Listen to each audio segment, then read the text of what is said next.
오늘도 성경 봉독하고 기도하고 하나님의 말씀 생각하도록 하겠습니다. 오늘 하나님의 말씀은 마가복음 15장 16절로 20절 말씀입니다. 봉독하겠습니다. 군인들이 예수를 끌고 브라이도리온이라는 뜰 안으로 들어가서 온 군대를 모으고 예수에게 자색옷을 입히고 가시관을 엮어 씌우고 격리하여 이르되 유대인의 왕이여 평안할지어다 하고 갈대로 그의 머리를 치며 침을 뱉으며 꿇어 절하더라. 희롱을 다 한 후 자색옷을 벗기고 도로 그의 옷을 입히고 십자가에 못 박으려고 끌고 나가니라. 아멘. 기도하겠습니다. 사랑과 은혜가 풍성하신 하나님 아버지 감사합니다. 이 시간도 하나님의 말씀을 생각하는 소중한 시간입니다. 이 말씀들을 듣고 마음에 새기고 믿음으로 승리하며 살게 하옵소서. 예수님 이름으로 기도드리옵나이다. 아멘. 여러분 다시 만나서 반갑습니다. 주님의 이름으로 여러분들을 진심으로 사랑합니다. 또 한 주간 지나오면서 감사할 일들을 생각하고 감사할 수 있기를 바라겠습니다. 여러분들의 기뻤던 일이 있으니까 감사해야죠. 힘들고 어려운 일들이 있었으니까 그 가운데서도 감사해야 될 줄 압니다. 여러분들 정말 힘들고 어떨 때는 어렵고 괴로울 때 누구를 바라봅니까? 바로 예수님입니다. 예수님을 바라보면 승리할 수 있습니다. 우리가 복음서를 공부하면서 우리 주님 예수님이 누구신가? 라는 걸 쭉 살펴왔습니다. 오늘도 예수님께서 당하신 일들 중에 아주 핵심적인 일이 나오고 있습니다. 그것은 예수님께서 오늘 모욕을 당하셨다라는 거죠. 오늘 읽은 본문 말씀은 부활절 전에 고난주간에 많이 생각해 본 말씀입니다. 그렇기 때문에 우리에게 매우 익숙합니다. 그러나 오늘 본문 말씀은 익숙한 만큼 그 의미가 깊고 경외감을 가지고 경외심을 가지고 본문을 대해야 될 줄 압니다. 우리 주님 예수님께서 밤새도록 가야바와 그리고 유대인들 공회에 모인 사람들에게 시달리다가 새벽에 빌라도에게 옮겨집니다. 그리고 빌라도에게 재판을 받으십니다. 빌라도가 이리저리 신문을 하고 죄를 찾지 못하자 헤롯이 마침 예루살렘에 와 있었는데 헤롯에게로 보냅니다. 헤롯도 호기심에 예수님을 대하고 이것저것 물어보다가 다시 빌라도에게 보내는 걸 봅니다. 그래서 빌라도에게 오게 되고 예수님께서 신문을 받고 재판을 받으시고 최종 결정은 결국 사형에 십자가형에 넘겨지게 됩니다. 그러고 나서 오늘 본문이 나오게 됩니다. 오늘 본문에 보면 우리 예수님께서 사람들에게 갖은 모욕을 다 당하시는 걸 볼 수가 있습니다. 군인들의 손에 넘겨져서 갖은 모욕을 당하시는 장면이 나옵니다.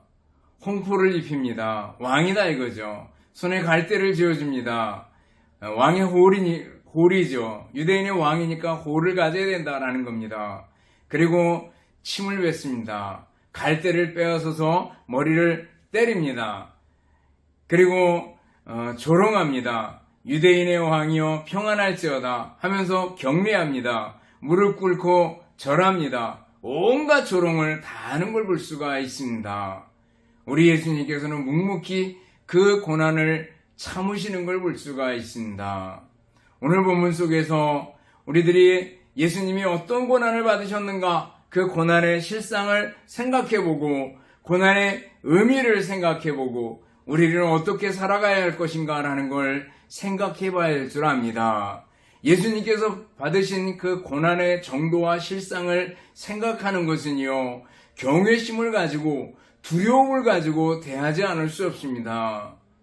하나님의 아들 예수 그리스도이십니다. 우리의 주님이십니다.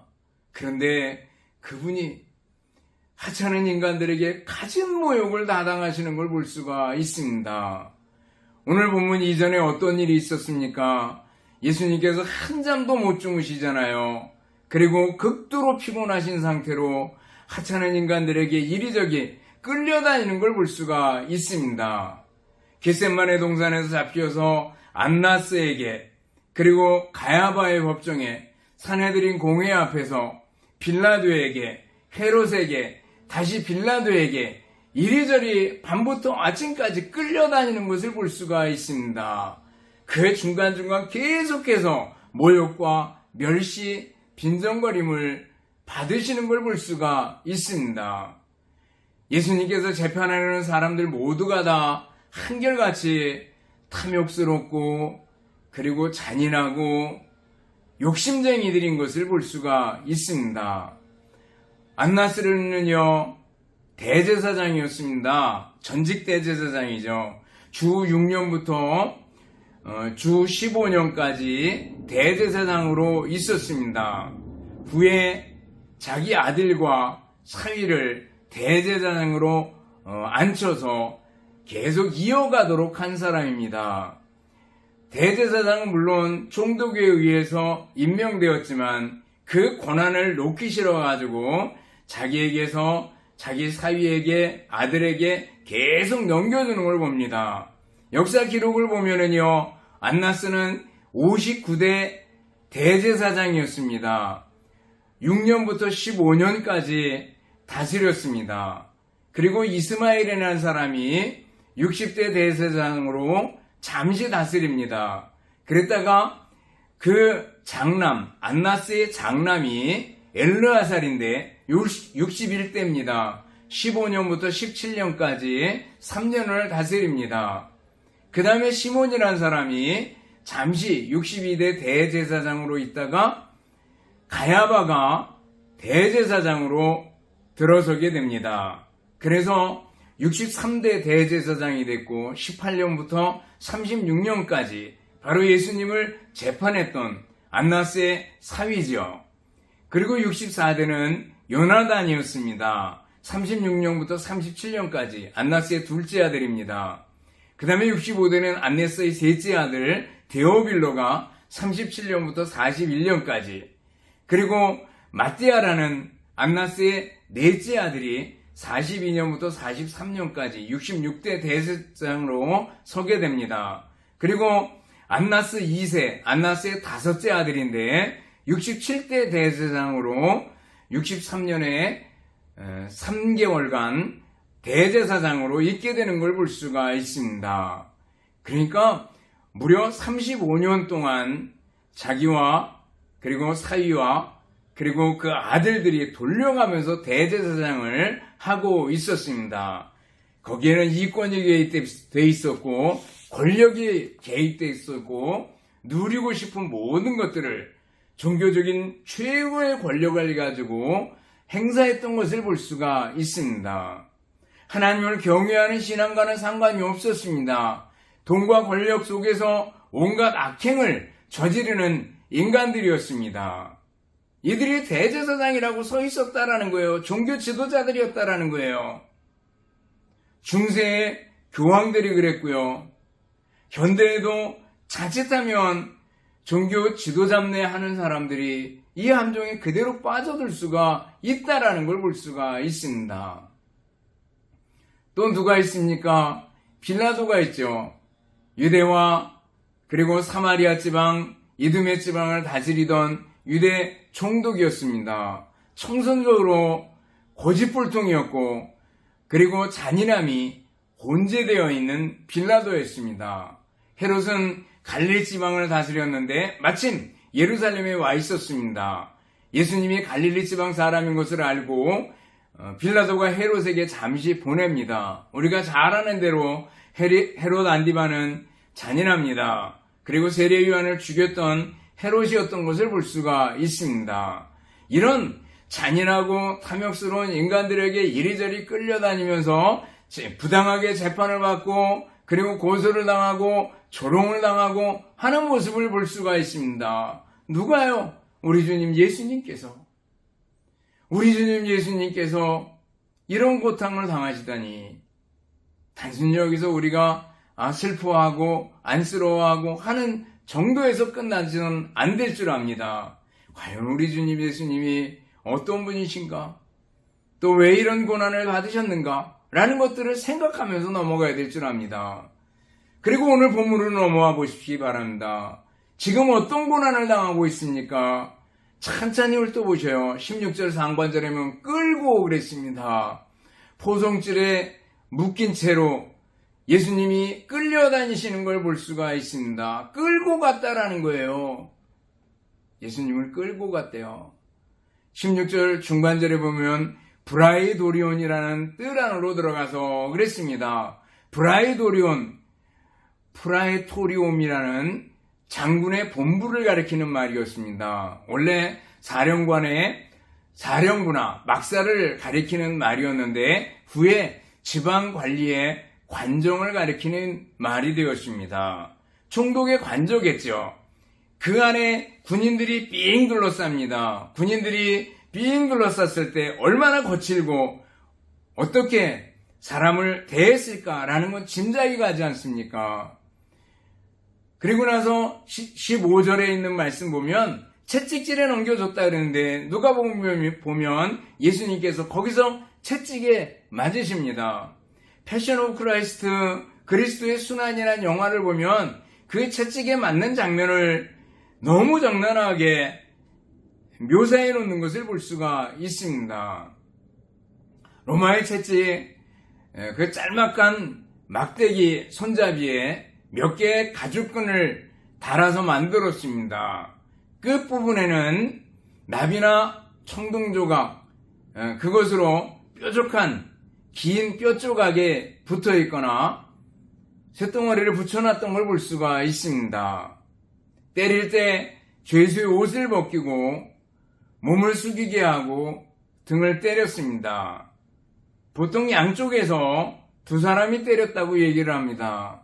한 번 때리면 줄이 가고 살점이 묻어나고 그래서 핏줄이 떨어지고 동맥을 잘못 건드려서 자칫 죽기도 한다고 얘기를 합니다. 채찍질은요 너무나도 잔인해서 로마인들에게는 적용되지 않았다고 얘기를 합니다. 채찍질 당한 후에 이랑이 파이고 부풀어 오르고 그리고 멍과 갈기갈기 찢어진 상처와 정말 처참하게 되는 그런 모습이 보여지게 되는데 예수님께서 채찍에 맞으십니다. 그리고 나서 어떻게 해요? 17절 상반절 보면 자색옷을 입힙니다. 아마도 변색된 군인의 옷이었을 텐데 왕이라면 망토를 걸쳐야 되지 않겠느냐. 그래가지고 로마인 군인들의 그 낡은 옷을 갖다가 덮어 씌웁니다. 그리고 손에 갈대를 쥐어줍니다. 왕이라면 호를 가져야 되지 않겠느냐라고 갈대를 쥐어줍니다. 누가 보면은 다시 그 갈대를 뺏어가지고 머리를 치는 걸 볼 수가 있습니다. 모욕이죠. 가시로 관을 엮어서 머리에 씌웠습니다. 당시에 많은 종류의 가시관들이 있었는데 어떤 것이든지 잘 알지는 못하지만 그래도 왕이냐 네가 그러면서 가시로 관을 만들어서 콱 씌우는 걸 볼 수가 있습니다.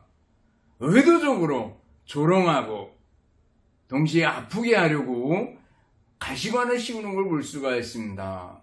그리고 격려합니다. 조롱하는 거죠. 유대인의 왕이여 평안할지어다. 그 앞에 무릎을 꿇고 절하며 격려하며 놀려대는 걸 볼 수가 있습니다. 그리고 19절 넘어가서 보면 침을 뱉습니다. 우리 주님 예수님께서 침뱉음을 당했다라는 거예요. 우리도 침뱉음을 당하면 아주 모욕으로 생각하지 않습니까? 그런데 예수님께서 침뱉음을 당하셨다라는 거예요.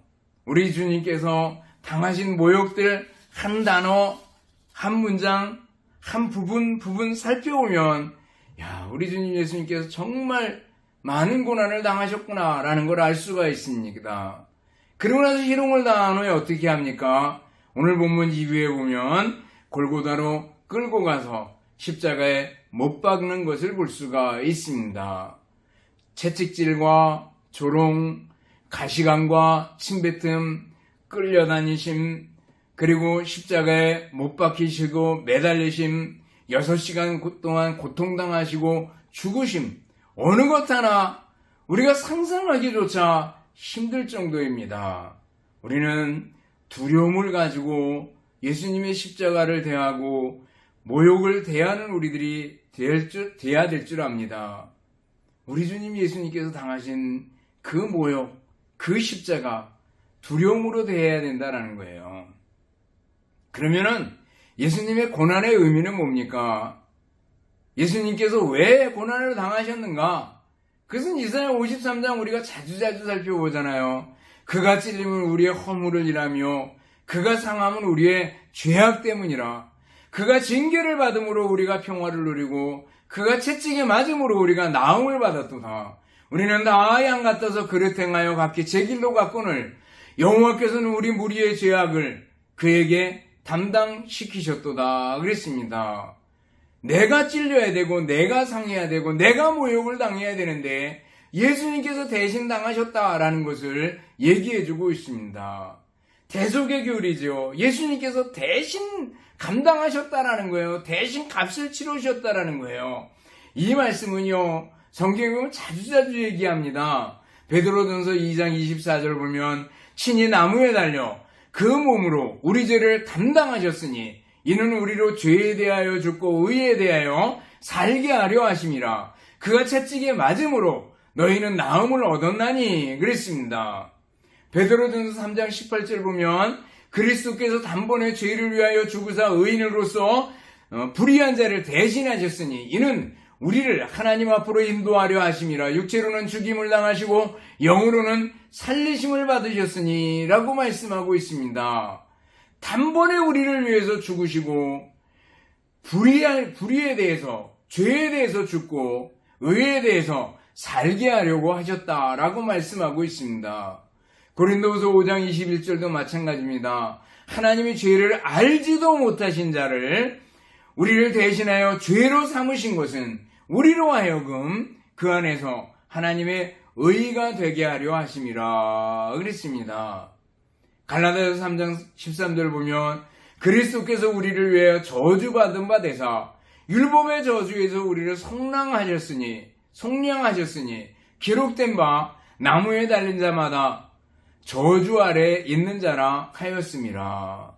예수님께서 나무에 달려서 저주받은 자처럼 되신 것은 바로 저주받아야 될 내가 죽고 내가 모욕당해야 되는데 예수님께서 당하신 것이다 라는 겁니다. 여러분들, 대속이죠. 대신 속량해 주시고 대신 값을 치러 주셨다라는 겁니다. 예수님께서 채찍에 맞으신 이유가 뭐라고요? 우리를 낫게 하시려고. 예수님께서 정죄를 받으신 이유가 뭐라고요? 우리의 죄를 사하시기 위해서. 예수님께서 가시관을 쓰신 이유는 뭡니까?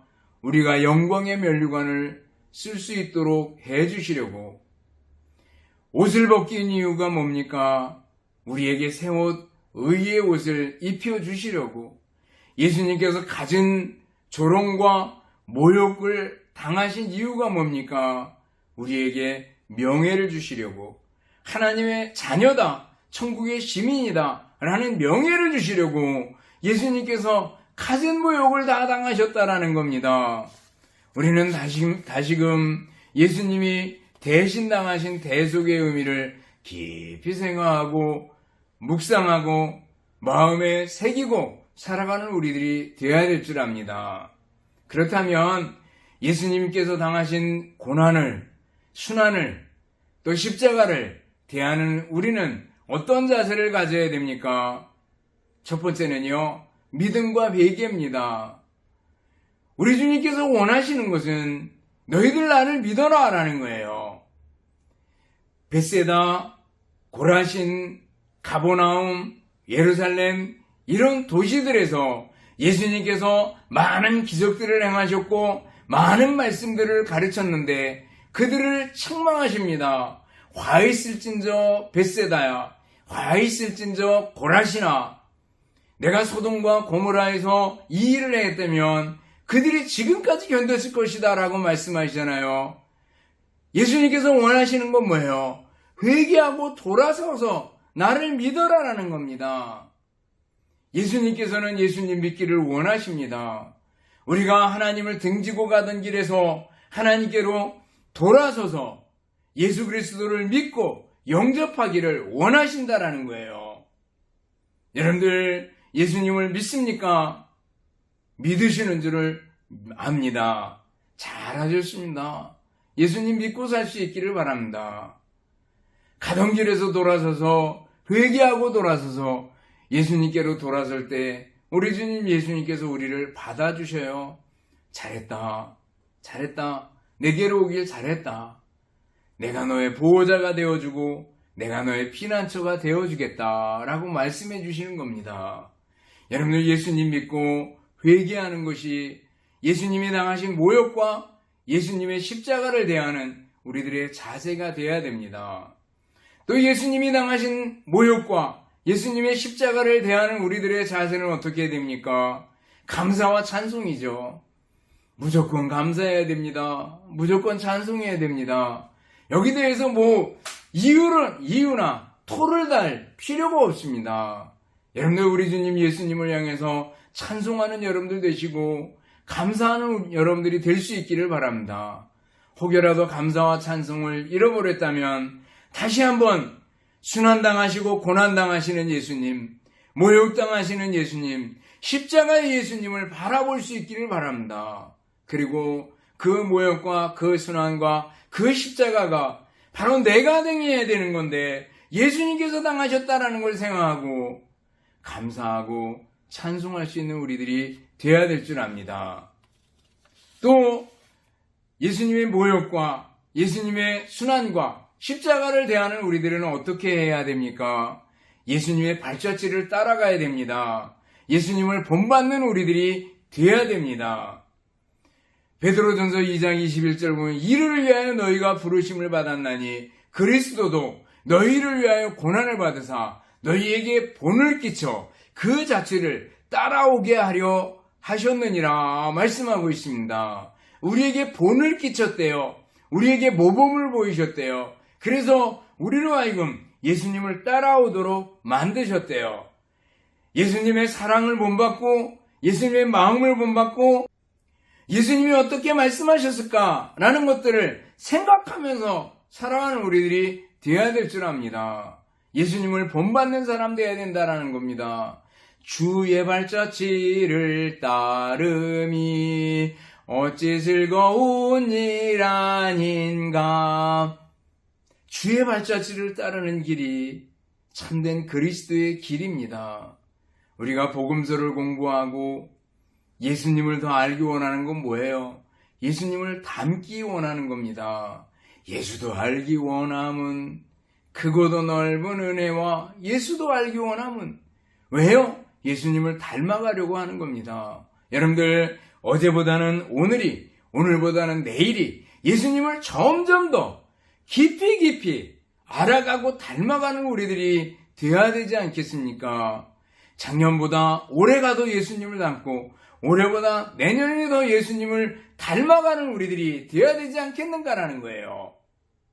여러분들 예수님을 본받고 예수님을 닮아가는 멋있는 그리스도인들이 될 수 있기를 바랍니다. 나아가 예수님의 모욕과 예수님의 순환과 예수님의 십자가를 대하는 우리들은요, 복음을 전하는 사람들이 되어야 됩니다.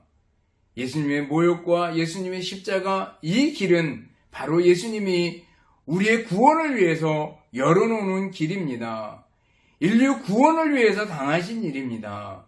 누구든지 예수님을 믿으면 구원받을 수 있다라는 걸 알려주시려고 예수님께서 십자가를 지었다라는 거예요. 우리는 예수님의 복음을 전하는 사람들이 되어야 됩니다.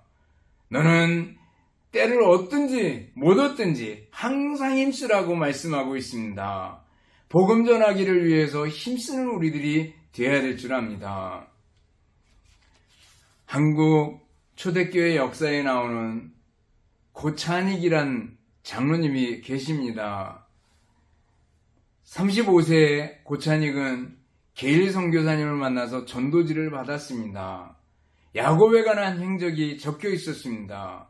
그때까지 고찬익은 노름, 사기, 술에 남봉을 부린 끝에 관가에 붙잡혀서 매를 흠씬 맞고 폐인으로 살고 그 매 맞은 것 때문에 거의 벙어리가 되다시피 한 상태였습니다.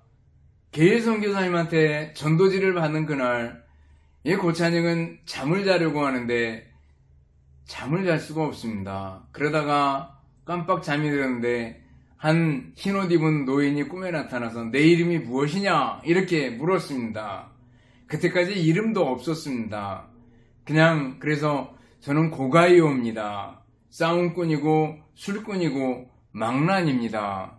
누구신지 모르지만 저를 용서해 주시오. 그러면서 그냥 울어버렸다는 겁니다. 그때 꿈속에서 그 노인이 다시 얘기합니다. 이제부터 너는 내 아들이다 라고 사라졌습니다. 정신을 차리고 전도지를 읽을 때 갑자기 혀가 풀리고 말을 할 수가 있게 되었습니다. 기쁨이 말할 수가 없었습니다. 그래서 예수님을 믿게 되고 계일 선교사를 찾아가서 그 집에서 일을 시작하면서 성경을 배우고 찬송을 외우고 기도하는 일을 배워서 그 일을 하게 되었습니다. 계일 선교사는 이름이 없는 그 고가한테 이름을 지어줬습니다. 빛날 찬자, 이로울 익자. 그래서 찬익이라는 이름을 세상을 이롭게 하라. 그래서 찬익이라는 이름을 지어줬습니다. 그래서 고찬익이 되었습니다. 그때부터 동네마다 다니면서 장구치고 그리고 사람들을 모아놓고 전도하고 나는 도둑놈이고 나는 싸움꾼이고 나는 사기꾼이었습니다. 그러나 이제는 새 사람이 되었습니다. 여러분들 예수님 믿으세요. 그러면서 예수님을 전하는 전도자가 되었다고 얘기를 합니다. 여러분들 우리 주님께서 모욕당하신 것은요 바로 인간에게 구원의 길을 열어놓으시려고 모욕당하셨습니다. 근데 그 구원의 복음은요 전해져야 되는데 사람들의 입을 통해서 전해지게 됩니다. 바로 저와 여러분들의 입을 통해서 전해지게 되겠죠. 복음을 전하는 우리들이 되어야 될 줄 압니다. 오늘 예수님께서 당하신 모욕들을 살펴보았습니다. 그리고 모욕의 의미는 바로 대속의 의미가 있다는 걸 살펴보았습니다. 우리 대신 예수님께서 모욕을 당하셨다는 거예요. 그러면 예수님의 모욕, 예수님의 십자가를 대하는 우리들의 자세는 어떻게 해야 된다 그랬어요? 예수님을 믿고 회개해야 된다. 그리고 감사하고 찬송할 수 있는 우리들이 돼야 된다. 예수님의 발자취를 따라서 예수님을 닮아가야 된다. 그리고 복음을 전하는 사람이 돼야 된다라는 걸 살펴보았습니다. 여러분들 모욕당하시는 예수님을 바라보고 믿음과 회개로 감사와 찬양으로 사랑과 전도로 살아가는 여러분들이 될 수 있기를 주님의 이름으로 축원합니다. 기도하겠습니다. 사랑과 은혜가 풍성하신 아버지 하나님 진심으로 감사를 드립니다. 오늘 하찮은 인간들에게 가진 모욕을 다 당하신 예수 그리스도를 바라보면서 우리들 예수님 믿고 회개하고 돌아서서 예수님 따를 수 있게 하옵소서. 주님을 향해서 감사하고 찬송하는 저희들이 되게 해주시고 예수님을 닮아가며 예수님 닮아 사랑의 사람들이 될 수 있도록 은혜 베풀어 주옵시고 복음을 전하는 사람들이 되게 하옵소서.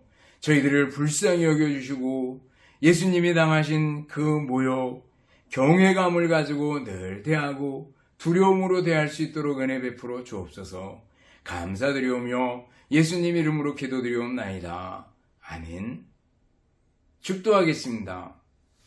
이제는 우리 주님 예수 그리스도의 은혜와 하나님 아버지의 극진하신 사랑하심과 성령님의 교통하시며 인도하심이 함께 모여 예배드리며 말씀 듣고 말씀대로 살기를 원하는 우리 모든 성도들 머리머리 위에와 가정들 위에 주님의 몸된 교회와 우리나라 민족 위에 이제부터 영원토록 함께 있을지어다.